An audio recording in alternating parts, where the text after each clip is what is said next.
Welcome everyone to the next in this debate series that the Eno Center for Transportation is putting on. I'm Joshua Shank. I'm the president and CEO of the Eno Center for Transportation.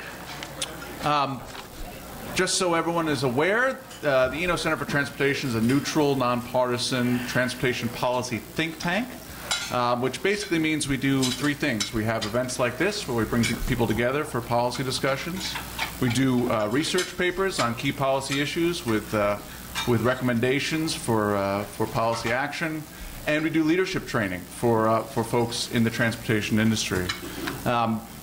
We are currently in the midst of planning a few working groups to deal with some of the biggest policy issues facing the industry, including the next generation air transportation system, as well as public-private partnerships. We're going to be putting together a working group on that shortly, so stay tuned for some of the work we'll be doing in that area.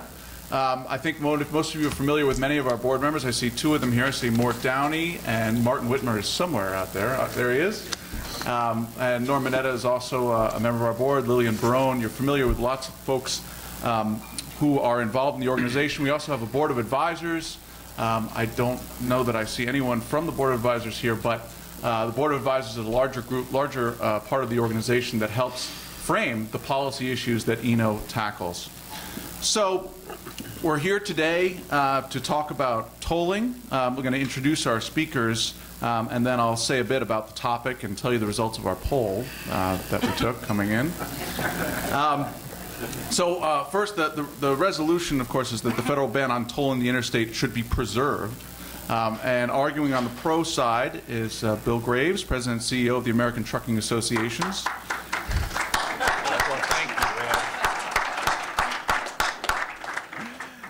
ATA represents motor carriers for all branches of government across the country. Bill is also a former governor of Kansas, elected twice to that office, the second time with the largest majority in Kansas history. And we were talking earlier about how his family's been involved in the trucking business for over almost seven decades.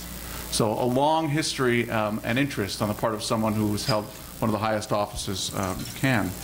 On the con side is Pat Jones. Pat is Executive Director and CEO of the International Bridge,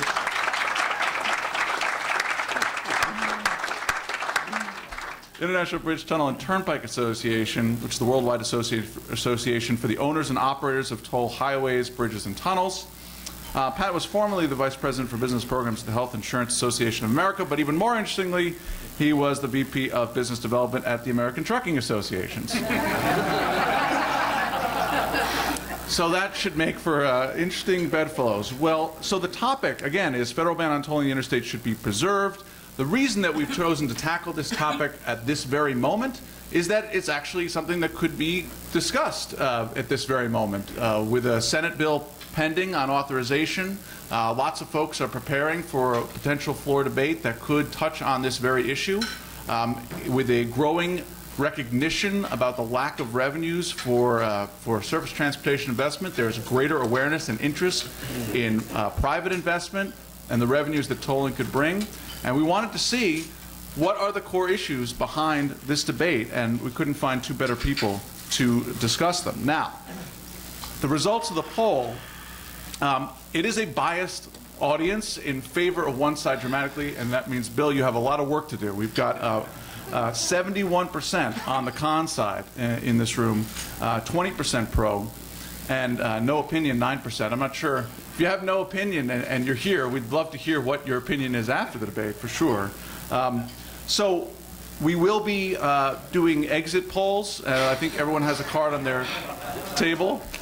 We'd like to see if your opinion has changed. Obviously, it's anonymous, and we will be emailing everyone with a follow-up to see how effective our debaters were at swaying the opinion of folks in this room. But I have to say that they have a very difficult job ahead of them, because 58% of you said you're not changing your opinion.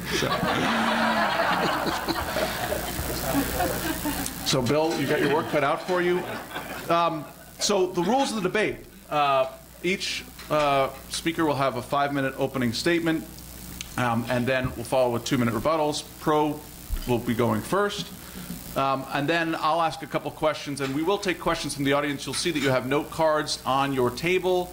So just fill those out with your questions. Someone will come by and collect them and bring them to me, and I'll select questions to make sure that we have a nice balance of questions on both sides. So with that, I welcome Bill to give the opening statement on the pro side. Perfect.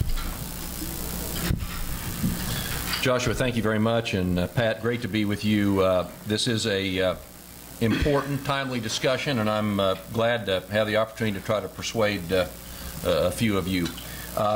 With my apologies to David Letterman, here are my top 10 reasons why the American Trucking Association thinks the expansion of interstate tolling is bad for America. In other words, that the ban, or semi-ban, you might say, should be preserved. Number 10, the fact that toll agencies have a history of questionable rate setting and spending practices. I will grant you, and Pat knows this, that I've always held my home state, Kansas Turnpike Authority, in very high esteem. But the record for a number of tolling authorities throughout the country is not as stellar. The lack of accountability at both the political and operational level is a well-documented concern, and even efforts to accurately determine the financial performance of various tolling entities and compare them one to the other is difficult due to the lack of uniform financial reporting standards. Number 9, generally speaking, traffic and revenue estimates are way too optimistic, making toll roads an unreliable source of revenue and increasing their likelihood of failure.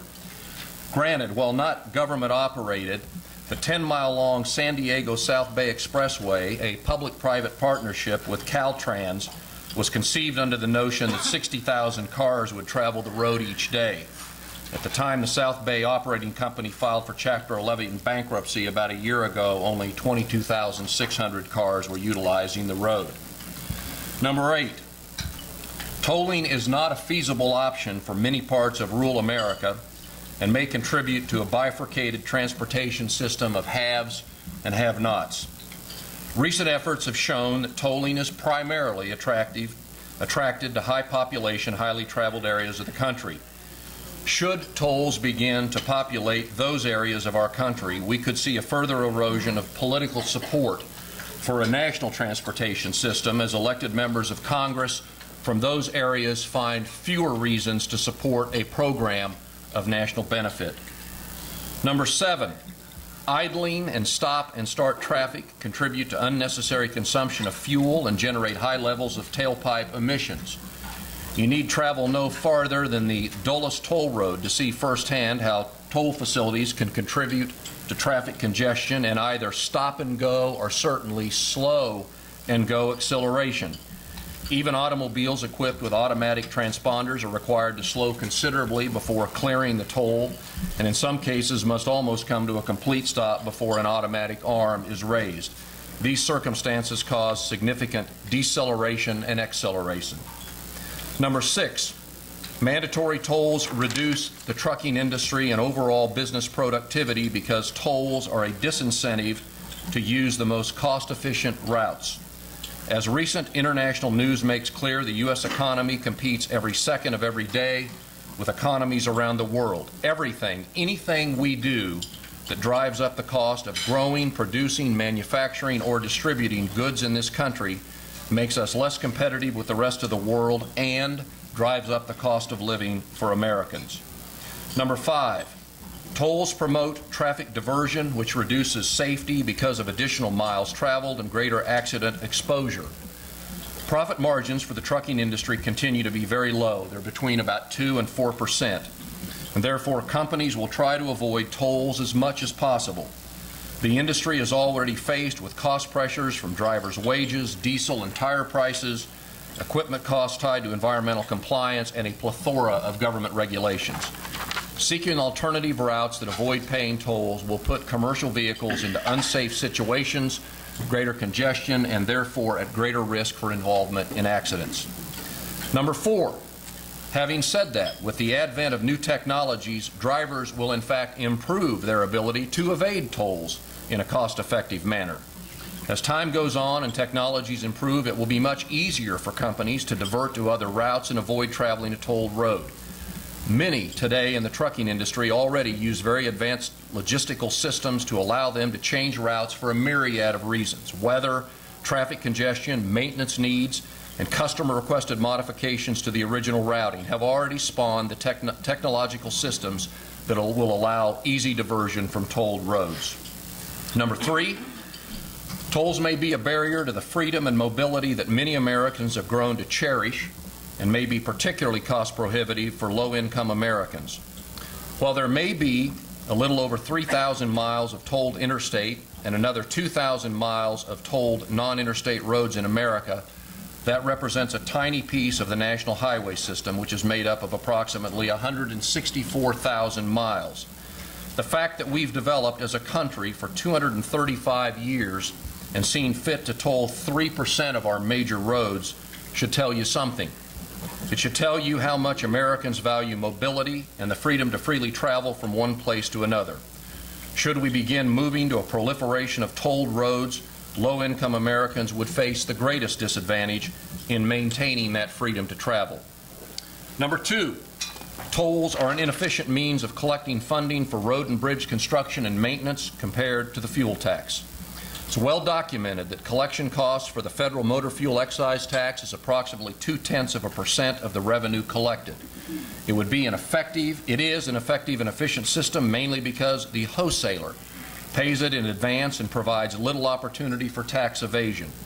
Even at the state level, the cost of collecting fuel tax ranges from approximately 1% to 2%. Toll systems are considerably higher, and that difference therefore represents an amount of money that motorists are asked to pay that they otherwise shouldn't have. Being told that we must shift to some other form of more expensive infrastructure funding because the fuel tax is functionally obsolete or politically unpopular is simply not true and not acceptable. And number 1, we are not recreational drivers, and ultimately the higher transportation cost, environmental impacts, safety consequences, and inconveniences associated with tolled roads is borne by the American public. Every commercial vehicle traveling the nation's roads is doing so because it's supporting some segment of the U.S. economy. We wouldn't be there if someone hadn't asked us to be, and wouldn't be there if someone wasn't paying us. At the end of the day, any additional cost associated with tolls will find its way into the cost of products and services that Americans are required to sustain our great quality of life. We simply do not believe that we should ask Americans to pay more than they should otherwise pay to maintain and expand the national networks of roads and bridges that have made America the great country it is. Thank you. Well done.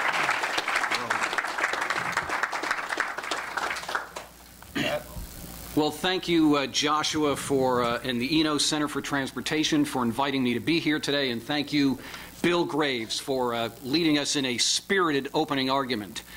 And, you know, Joshua, when you introduced me and you said that I spent time with the American Trucking Associations and the Health Insurance Association of America, somebody who knew my resume said, Pat, you should probably go to work for the Tobacco Institute or the National Rifle Association with that kind of lineage. Well, let's get into it. We're here to debate the resolution the federal ban on tolling the interstate should be preserved. It won't surprise you that I vigorously oppose this resolution. The interstate highway system is the lifeblood of America's surface transportation system. The 46,000-mile interstate connects American farms, cities, and manufacturing. It has been a critical factor in positioning the United States as the economic engine of the world. But the interstate we commemorate and celebrate today needs huge, sustained investment to keep it from turning into a heap of rubble. More than that, we need to look to the future. We have to redesign and modernize the interstate so the U.S. can be an economic leader in the 21st century and beyond. I will advance 4 key issues, 4 key reasons why we should allow tolling on the interstate highway system. First, the interstate system is more than 50 years old and in many places needs to be completely rebuilt. Resurfacing won't cut it. In many places, you have to go down to gravel and replace the entire structure of the road. The 1980 1985 Mianus River Bridge collapse on I-95 in Connecticut, and the 2007 I-35W Mississippi River Bridge collapse in Minnesota are two stark and tragic examples of crumbling interstates. Second, the cost to rebuild the interstate could be as much as 10 to 20 times what it cost to build in the first place. Today, we have much more stringent environmental and safety regulations than we did in the 1950s. The cost of labor and materials is higher. Insurance costs are higher. Legal costs are higher. The list goes on. Third, current funding sources are not sufficient. State governments are responsible for building and maintaining the interstate. They're suffering from the same bleak economic conditions that every business and government in America suffers. Demands on government resources are much bigger today than they've been in the past. And the revenue model we rely on, fuel taxes, becomes less effective as we use more fuel-efficient vehicles. Fourth, the states want and need flexibility to use tolls to rebuild and maintain existing interstates. Virginia and Missouri are already in the queue under the federal pilot program to use tolling on existing interstates. Other states want to join them. Make no mistake, we're not saying that tolls must be placed on the interstate. We're saying that states be allowed to use tolls to rebuild and maintain their existing interstate highways because the gas tax is not enough. In summary, toll agencies and concessionaires have a proven record of providing robust funding to support current and future mobility needs in a safe and sustainable way. They manage a continuing revenue stream, tolls, that is not subject to the annual appropriations process in Congress or in state legislatures.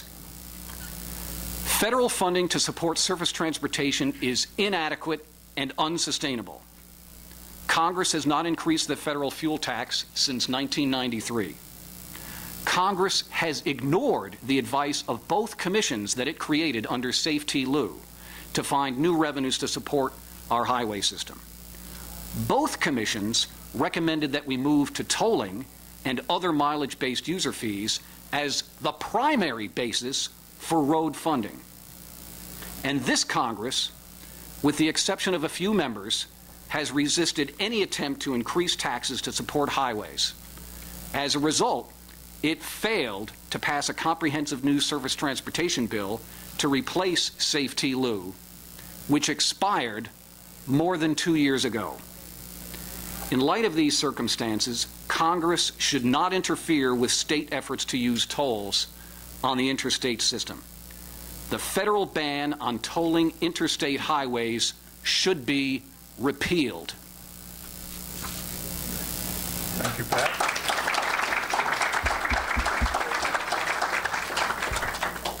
Governor? Well, just a couple of things. Pat made the comment about how the states want and need tolling. As a former governor, I'd probably opine that what the states want is money, and they'll take it in any form or fashion they can get it. So let's not kid ourselves. If the federal government found the way to come up with a well-funded federal program, the states would walk away from other options just in lickety-split. I mean, and I'm going to be honest with you all and say I understand right now what's going on. Because of the inadequacies of the federal government, states are looking at every option that's available to them, and I would be doing the same thing if I was still the governor in Kansas.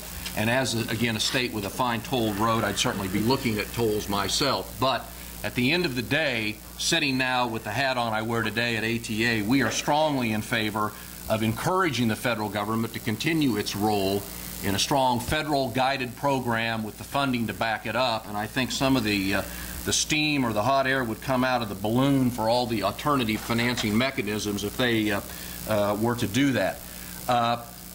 As best I know, and Pat, you know better than I, so you'll correct me if I'm wrong, there are opportunities that have been available to the states since 1991 and 1998 for projects to toll existing interstates by state governments, and for whatever reason, and perhaps the federal government plays a role in that, I'm sure you'll tell me if that's true, those have not come to fruition yet. And I must tell you, again, putting down my old hat, even if I was hard-pressed today for funding, if I decided I wanted to put tolls up on I-70 from the Missouri state line to Colorado, that would be one of the more challenging political undertakings that I would be looking at doing. So let's not kid ourselves. Just because you might have access to a tolling initiative doesn't mean that the political conditions are going to be such that states are going to rush out and slap up toll roads all across this country. That's pretty unpopular with people, especially if you start doing the math and can calculate what you pay to run on a toll road versus what you would pay otherwise in fuel tax. On that 236-mile stretch of Kansas highway, if you run a Class 8 truck from the Oklahoma state line up to Kansas City, you're going to pay $66.25. At 6 miles a gallon, that's the equivalent of 17-cent per gallon fuel tax increase. And so there might be some who would say, why don't we just operate that road, increase fuel taxes 5 cents or 10 cents, and save us a little money? So again, Pat and I are going to agree to disagree on the enthusiasm across the country for opening this country up to tolling. Well, I think it's important for people to understand the very sophisticated trucking industry narrative that's going on.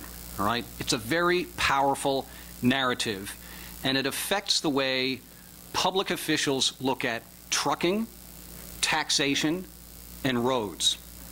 And there are elements of truth to this narrative, but there are also some distortions. And the narrative of the trucking industry goes something like this. The trucking industry is the backbone of freight transportation in America.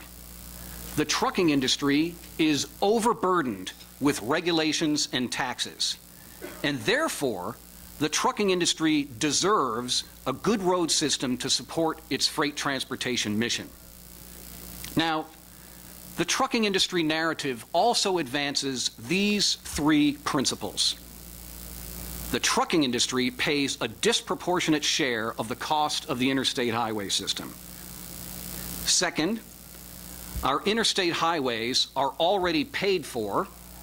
And third, tolling is double taxation. Well, let's take a look at those principles a little bit more deeply. First, the trucking industry pays a disproportionate share of the cost of the interstate highway system. Well, we've already discussed how the fuel tax has not been increased since 1993. And we have seen the trucking industry, and we have some representatives here. I think Tom Jensen from UPS is here. We know that, these trucking companies have worked aggressively to become much more fuel efficient, to use technology to organize their trips more efficiently, et cetera, et cetera. And much of the burden for building our roads and highways in this country has shifted to the states, to state and local governments, to local taxes, et cetera. And in fact, in this process, the trucking industry has succeeded in shifting the tax burden to other users of the highway system, motorists. The second point, our interstate highways are already paid for. Well, I think I established in my opening remarks that the interstate highway system needs massive, massive investment to bring it up to standards that were obtained in 1950 and to make them stronger for the 21st century.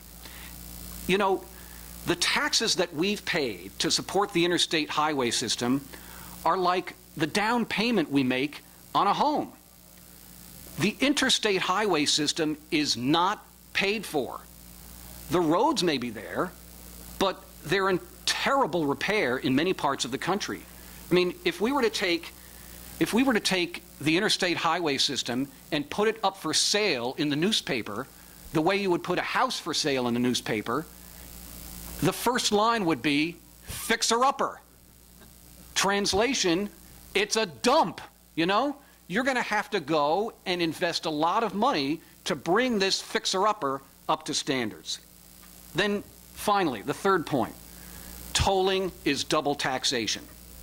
Now, if Bill and I can get over our little quibble here today and we come back here to Charlie Palmer's Steak for dinner tonight, we might sit down at the bar and have a glass of wine, and then after the wine, we'll go into the restaurant and have a steak, okay?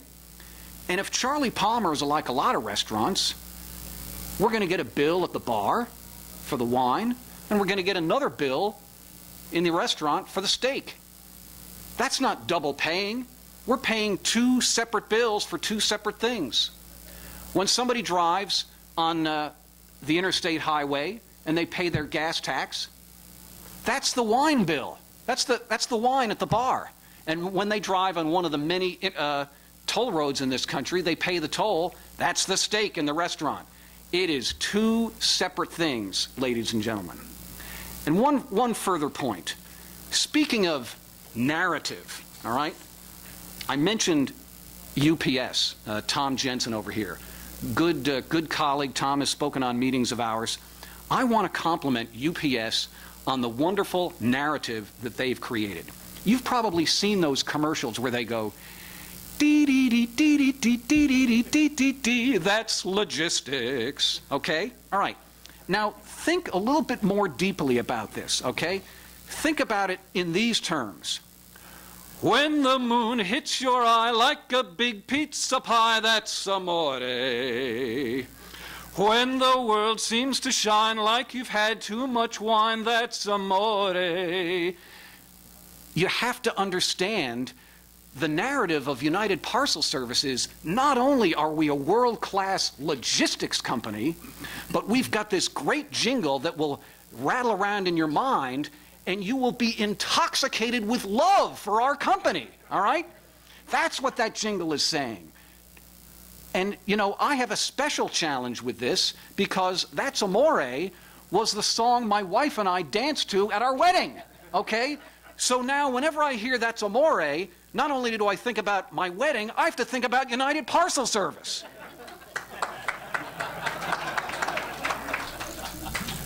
These guys are very smart.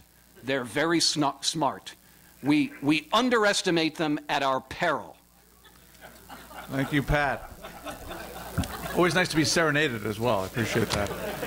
So I'll open with a couple of questions. I know Pat took a while in his rebuttal, so Governor Graves, you have additional things you want to respond to in that while you answer my question. That's fine. I think my first question to you is, given all of the things you articulated as problems with tolls, would you accept potentially some sort of vehicle miles traveled fee, either on a state-by-state basis or a national basis, as a substitute? It would seem like that such a system might address a lot of the concerns you have with tolling. You know, Joshua, we currently obviously don't have positions in favor of either tolling or vehicle miles traveled tax. VMT in large part because we just don't, you know, we can't get our arms around it yet. We don't have a real good sense of how it would work, what it would cost, you know, what the implications would be for our industry. You know, I'll go out on a limb and tell you that if I was really looking 50 years down the road and I said, to me, when I think of the three options we've just discussed, fuel tax, VMT, and tolls, I like fuel tax because I think it's simple to understand, I think it's fair, and I think it's equitable. I think of VMT as sort of a fuel tax plussed up, because essentially the fuel tax is a vehicle miles traveled tax. The more miles you travel, the more fuel you consume, so the more tax you pay. I mean, come on. The difference is the idea is with VMT you can do some creative things. You can track what time of day you drove, what vehicle you were in, and you can make some price adjustments in the tax scheme. To me, you know, tolls is more like just a travel tax on steroids. And I would refer to, on Pat's comments, as you might remember, I didn't actually make the argument about double taxation because it's not necessarily one I'm strongly sort of passionate about.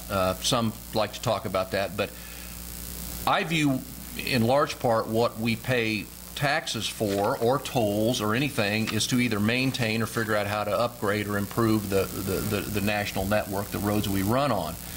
And where we, again, keep sort of bumping into this thing is, as long as there's a delta that's a difference in the amount we pay to support anybody else's funding scheme that is above and beyond what we pay for the fuel tax, we aren't going to be for it. Why should we be?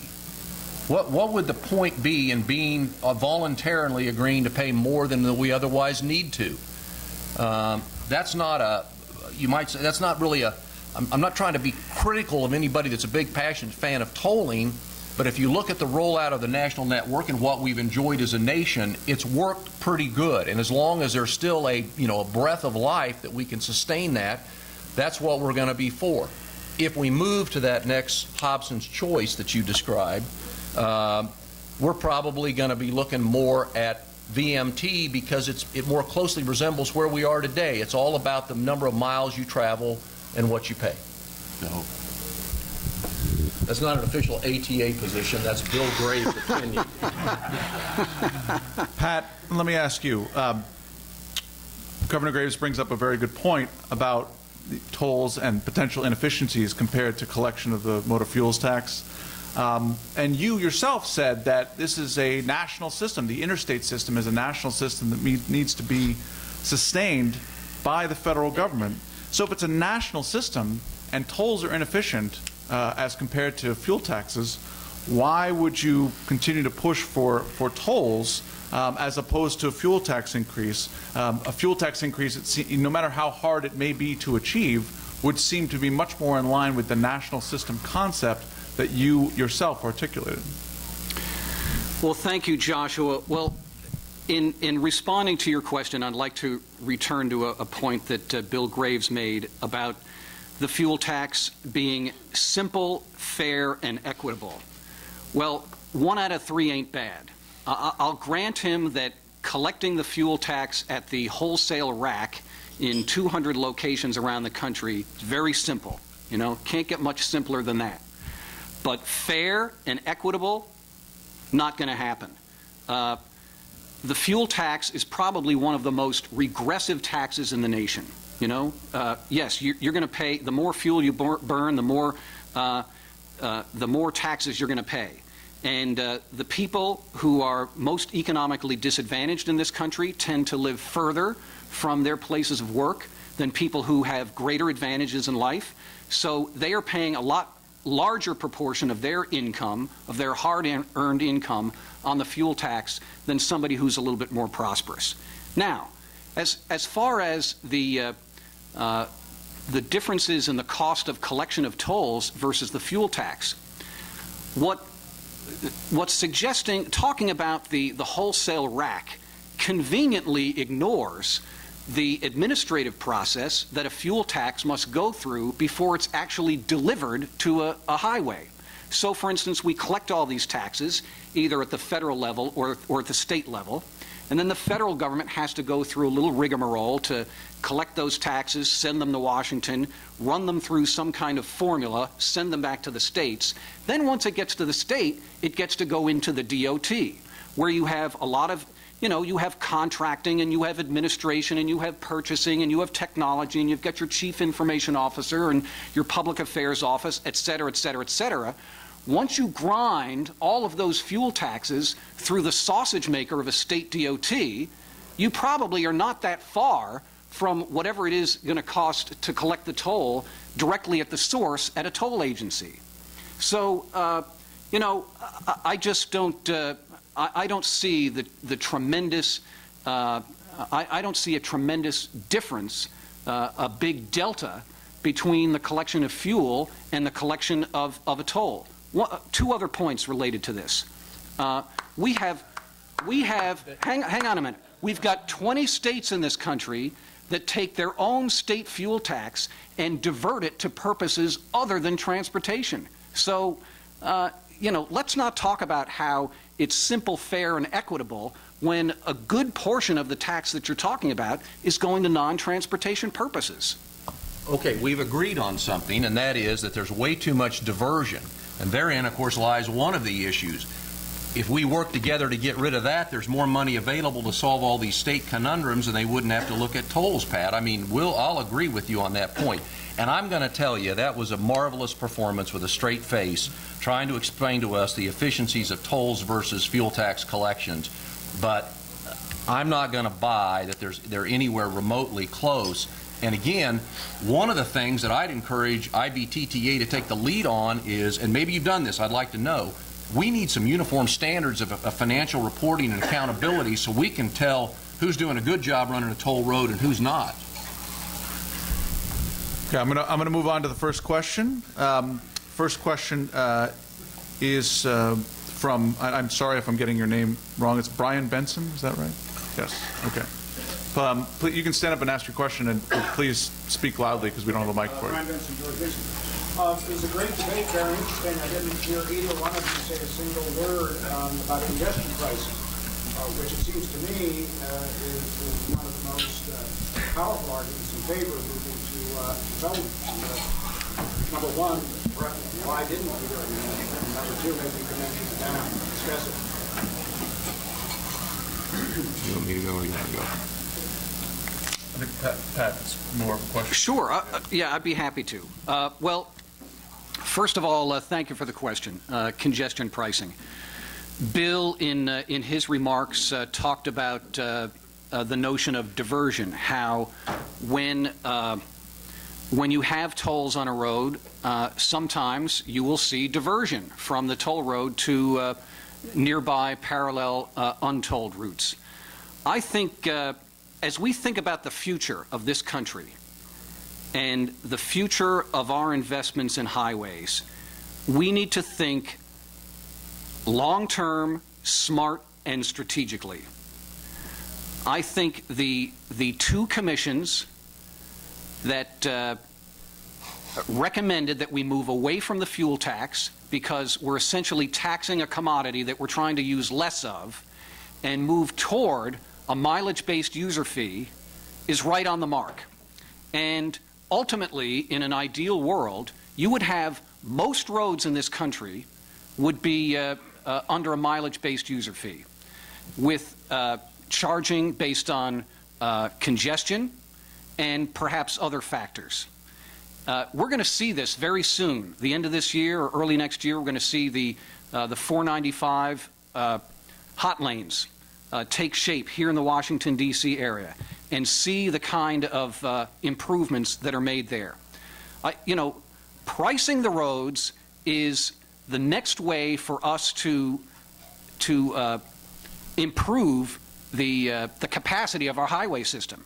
The other thing we ought to be looking at, you know, beyond, you know, the simple funding and financing and congestion pricing of roads, are the intelligent transportation technologies that will allow us to platoon vehicles on highways, take the, you know, we're operating on a 19th century model where somebody who sits in a horse or you know, in a with a buggy whip, you know, they are controlling their vehicle. We could operate, in some instances, our vehicles much more efficiently with intelligent transportation technology to platoon vehicles and get a lot more capacity out of the system. So, congestion pricing, I'm all for it. I think it's a great idea. Well, first of all, we don't want anything to do with congestion. If we had our druthers, we would never be out driving on the nation's roads during peak driving hours. Again, we're not recreational. Generally, if you find us out there, it's because somebody's got something in the back of our trucks, maybe something that belongs to you that we're trying to get delivered on time. And you might have noticed in a little sidebar issue, our federal government has just basically created a new hours of service rule for our drivers that essentially is going to force us, instead of being able to drive at all times during the night, says, no, you've got to stay home and rest at night, because that's when you sleep the best, so you all can rest at night and get up early in the morning about the time of rush hour traffic and be back out on the nation's highways. So, I mean, there's always, you know, the federal government tends to throw us curves, but, you know, congestion pricing, to the extent some poor trucker gets caught up in it and they have to pay it, they either just eat it or they pass it on, and it just makes the cost of goods that you consume a little higher.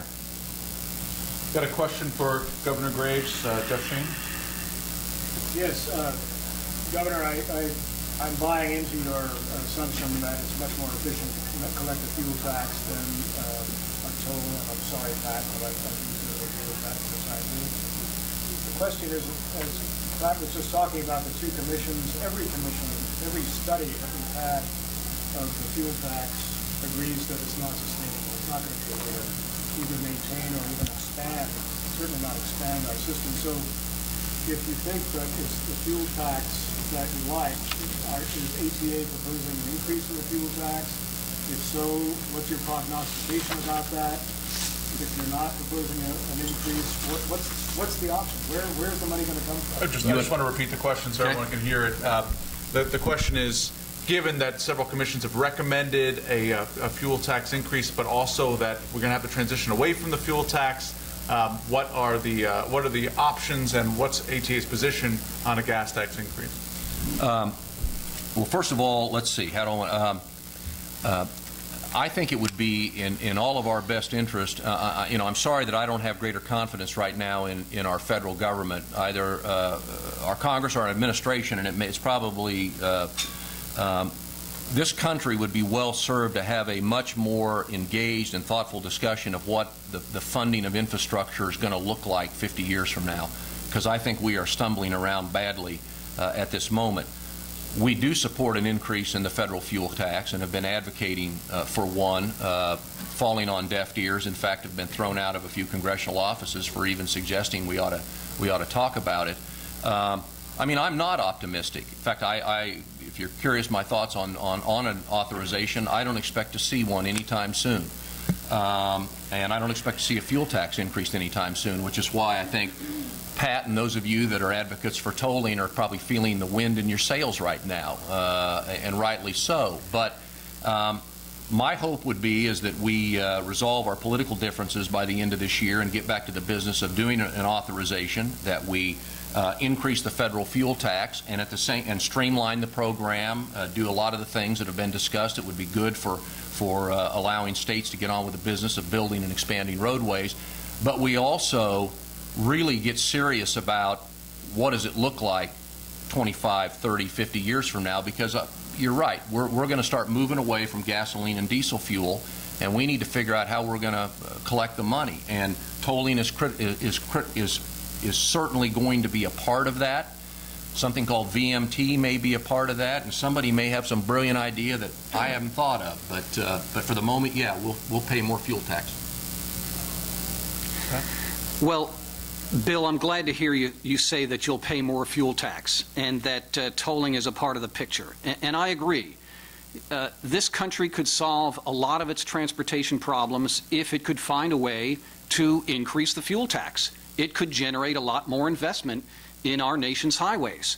But in a country, in an economy where you see the price of gas fluctuating by more than $1 over the course of a year, and this country can't figure out a way to have a 5 or 10 or 25 cent fuel tax increase, or to create some little formula that says everybody's going to pay $4 a gallon and the fuel tax is going to rise and fall based on the market price of fuel. I mean, I don't get it. I don't understand why this country can't do that.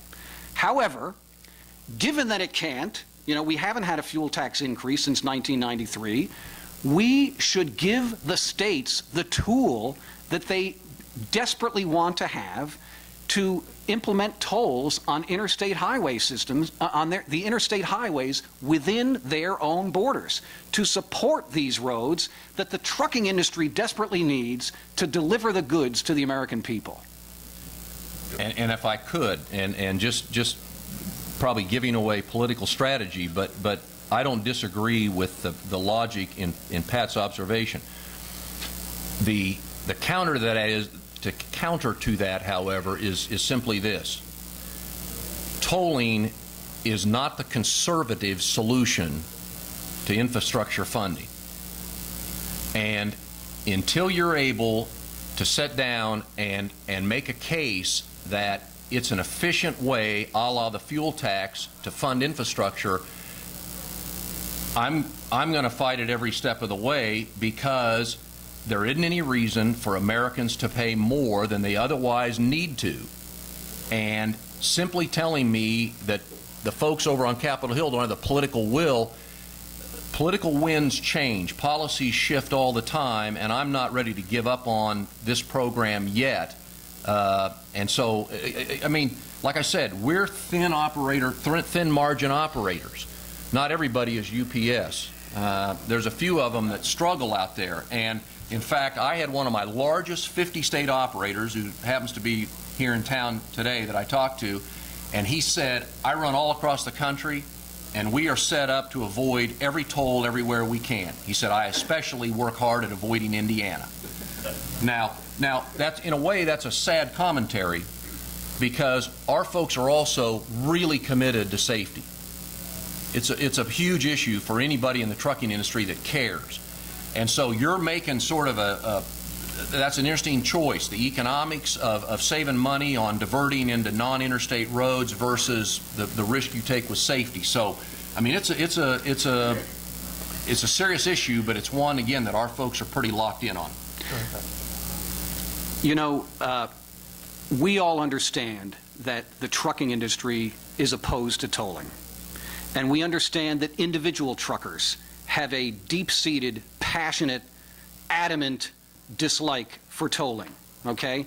I remember I was talking to Darren Roth some years ago, and he was telling me about, yeah, we had the executive committee, voted again that we oppose tolling. You know, 3 years ago they said, yeah, we're against tolling, and this time they brought it up again and said, hell no, we're against tolling. So I get that. But the American people have a different view. The Roop Reason Foundation recently did a study in the last weeks that asked the American people where and how would they be willing to invest in America's infrastructure. And they said, you know, would you rather pay increased taxes or would you rather pay increased tolls for the roads that you would drive on?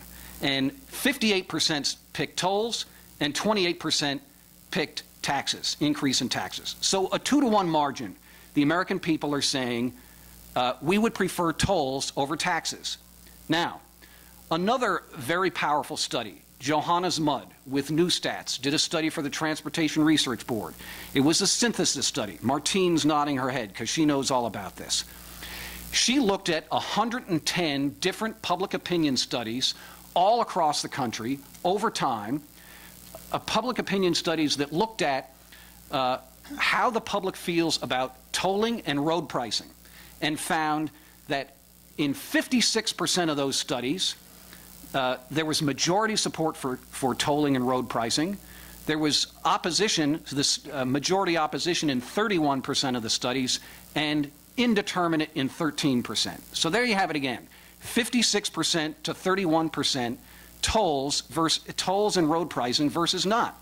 So we have an American public that recognizes and understands that we need infrastructure investment. They're willing to choose a path which includes tolling and road pricing, and we can't get the rest of the world to agree with us. All right, we're going to go to a question for Governor Graves. Mort Downey.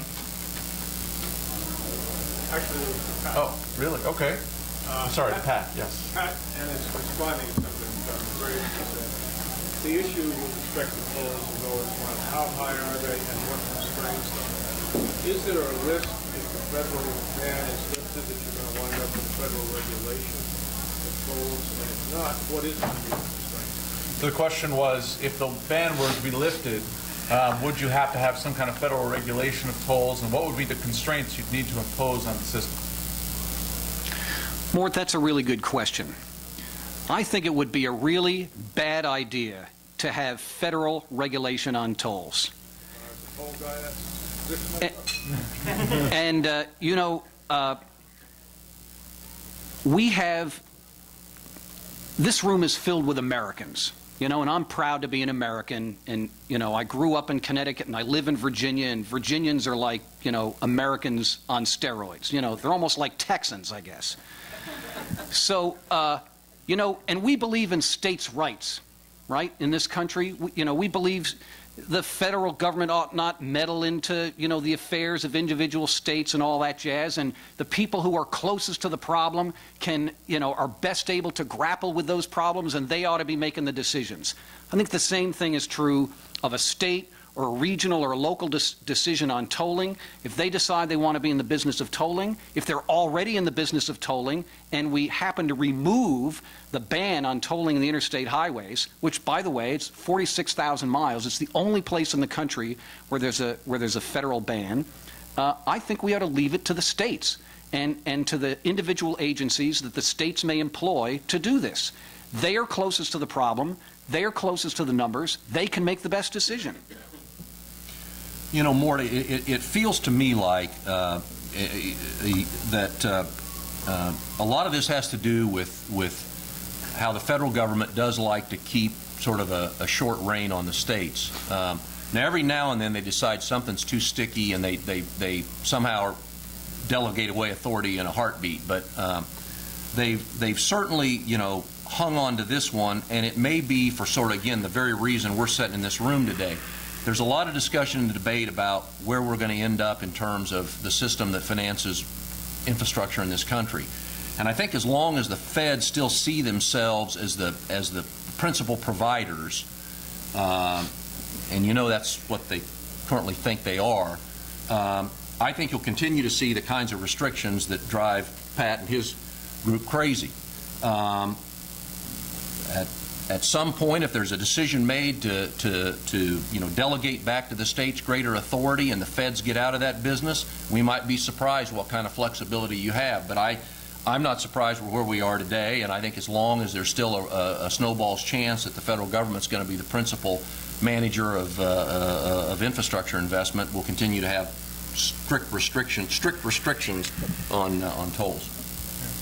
I think we have time for one more question. I apologize if I haven't gotten to yours, but I urge you to take your question directly to the source after the debate. I'm going to ask Eric Coolish from American Shipper to ask the final question.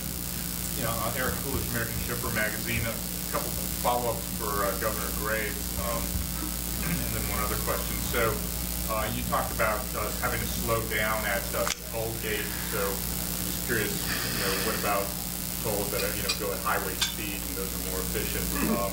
What's your response to that? Also, you talked about the tolling, the volume forecast not usually coming up to expectation, or the expectations not meeting the actual volume. Could that be a function of the tolling authorities pricing or the concessionaire pricing the tolls too high, and then people trying to avoid the road if the tolls were priced lower? Well, I mean, let's be honest. The amount of people that travel depends first and foremost a lot on the economy, and I mean that's probably had a lot to do with what we've seen in terms of vehicle miles traveled and probably the operations of Pat's members' tolls over the last several years. So I mean, I'm not going to try to paint an inaccurate picture. I mean, clearly, I think the only point I was trying to make, and besides Joshua told us to mix things up here today, so that's what we did. The only point I was trying to make is that you need to be really careful, because there are people who routinely drive routes today who might not want to drive those routes if there's a toll. I mean, there are just folks like the member I referred to who just said we're not paying tolls as long as we can avoid it, and we try to avoid it at all costs. Your first question was the highway speed versus the toll gate. I'm guessing that within a short period of time, probably before this meeting's over, Pat's going to educate me about all the new whiz-bang technologies that we fly by and we don't stop and we don't slow down. I mean, again, if all these things were true, it just seems like there'd be more sort of proof in the pudding, and thus far America has still been relatively resistant to embracing a proliferation of tolls, and I work for an association that happens to be one of those that's not excited about embracing it. Pat, you have the last word. Well, I think it's important to remember that tolling is a part of the foundation of this country. I mean, we've had toll roads, and private toll roads, I might add, since before this country was formed. And, this newfangled idea about fuel taxes that started in the early 1900s, I don't really know if it's going to stay with us, because it has a lot of drawbacks. But, when they instituted the fuel tax back in the 1900s, they said we need a proxy for distance, and that was a really handy proxy. They didn't have the technology back then to really charge vehicles for the actual distance that they travel, but we do today. The technology is here. And contrary to an earlier assertion, tolling is not a barrier to mobility. It is actually an opening to mobility. What before were toll gates and toll barriers, they're being knocked down all over the country. We've got open road tolling. We'll have all electronic toll collection. And with congestion pricing, we'll also have the ability to eliminate the backups that happen when there's too much traffic at a given hour of the day. Well, I'd like to thank both of our participants today for a really great job.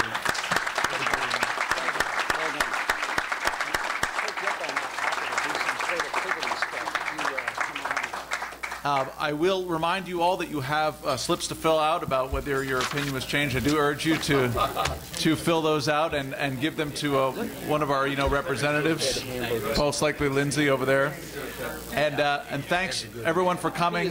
Look forward to seeing you at the next debate. This was a lot of fun. I really enjoyed it. And I didn't know you were such a singer. Changed my mind. I thought for a minute there.